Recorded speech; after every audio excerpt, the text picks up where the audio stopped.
Hello everyone, I Jyoti Gildial welcome to you all on my YouTube channel Be Innovative। मैं ज्योति गिल्डियाल आप सभी का स्वागत करती हूँ अपने YouTube चैनल Be Innovative पर। Please do like and subscribe my videos। Day before yesterday we did digraphs। हमने एक दिन पहले digraphs किए थे। What are digraphs? Digraphs क्या होते हैं? When two letters comes together and make one sound। जब दो letters एक साथ आते हैं और एक sound करते हैं उसको हम कहते हैं digraphs। It's really very helpful for kids। ये बच्चों के लिए बहुत helpful है जिससे उनकी रीडिंग करने का जो रीडिंग है वो आसान हो जाएगी। डायग्राफ्स हमने किए थे वावल्स डायग्राफ्स एंड कॉन्सोनेंट डायग्राफ्स। हमने दोनों तरह के डायग्राफ्स किए थे, वावल्स के भी किए थे और कॉन्सोनेंट्स के भी किए थे। Here are some activities that we can do with kids। यहाँ कुछ एक्टिविटीज़ मैंने प्रिपेयर करी है जो हम बच्चों के साथ कर सकते हैं।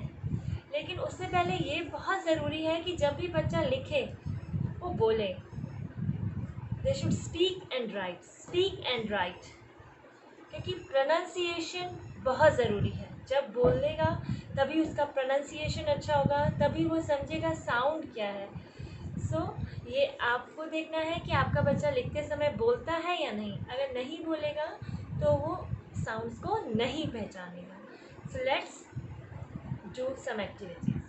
There are some activities with digraphs। जैसा कि मैंने बताया था, two letter comes together make one sound। दो letters एक साथ आते हैं और एक sound करते हैं। Here it is E plus E। E long sound E। Feet, so many words are there। O plus O, first is O। Book, cook। O plus O, ooh, moon। A plus I, when A comes with I it sounds A। A पहले vowel की sound निकलती है। When A comes with Y also A।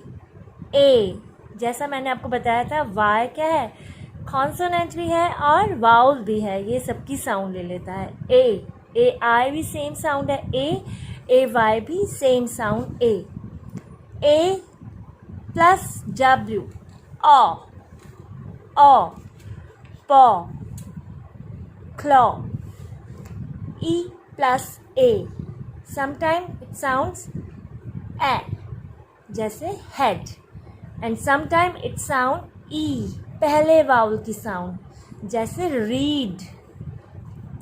I plus E I। O plus A O पहले vowel की sound O plus A O।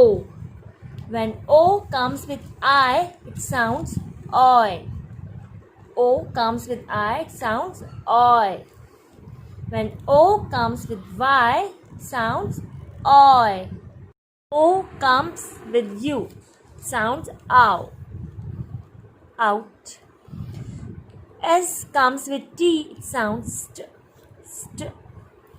P comes with H it sounds f। When N comes with G it sounds ng। When T comes with H it sounds th। इसका जो pronunciation है, जैसे कई बच्चे पूछते हैं कि THE हम द क्यों बोलते हैं, वैसे इसका जो डायग्राफ है वो है थ। बट जब E के साथ ये लिखा जाता है तो इसका प्रोनाउंसिएशन द एंड थ। डिफरेंस आपको बताना पड़ेगा। When T comes with H it sounds th, and when E then the th। Difference sounds का वो तभी पता चलेगा जब बच्चे लिखेंगे और बोलेंगे। When W comes with H it sounds why, what। तो ये हैं डायग्राफ्स की एक्टिविटीज़। ये एक्टिविटी मैंने क्यों कराई है, क्योंकि आप बच्चों को बता सकें आप उनको लिख के दे दीजिए और उनसे बोलिए इसमें ऐड करो, कोई भी वावल ऐड करें या कॉन्सोनेंट ऐड करें और उसकी साउंड वो बताएं, तो वो सीखेंगे भी कि इसकी साउंड ये होती है, इस लेटर में इसकी साउंड ये होती है, तो ये उनके लिए बहुत हेल्पफुल होगी।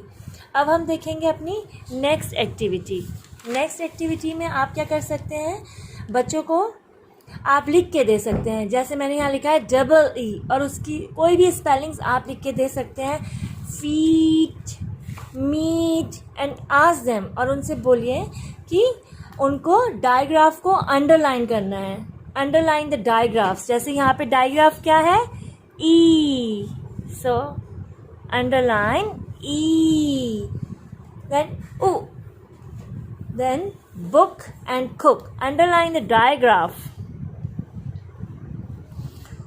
A in pain, chain, underline the digraph. इसमें वैसे CH ये भी एक digraph है, so they can underline the both. A, underline the digraph. A in paw and saw. E, it's underline the digraph, it's EA, E in read and bead. O in goat and boat. I, eyes. Pie, tie. Oil. Underline the digraph. Ow. Underline the digraph. Ow. It's in cow and how. Ow. देखिए यहाँ पे जो मैं आपको difference बता रही थी, the थ में थ, think, then underline the digraph. th, thank you, underline the digraph. It's th, what, why, phone and in phonics. आप ऐसे कई सारे वर्ड्स बच्चों को दे सकते हैं, उनकी कॉपी में लिख सकते हैं, या आप पिक्चर्स भी उन्हें शो कर सकते हैं और उनसे बोलें और उनसे आप पूछ सकते हैं इसमें डायग्राफ कहाँ है, अंडरलाइन करें, ढूंढें, या आप उनको एक गेम भी खिला सकते हैं। आप एक बड़ा सा स्क्वायर अपने कोर्टयार्ड में या कहीं भी जगह हो वहाँ पे आप ड्रॉ करके उन्हें दे सकते हैं और उसमें डिफरेंट डायग्राफ्स आप लिख सकते हैं और फिर आप बोलें then they will have to jump, और उन्हें उसमें जंप करना होगा। जैसे आपने लिखा AW, आपने साउंड बोली अ और वहाँ पे लिखा AW, so they will jump on AW। सो उससे उनको पहचान भी होगी, उसकी साउंड भी उन्हें पता चलेगी। That's it. Please do like and subscribe my channel. Thank you for watching me.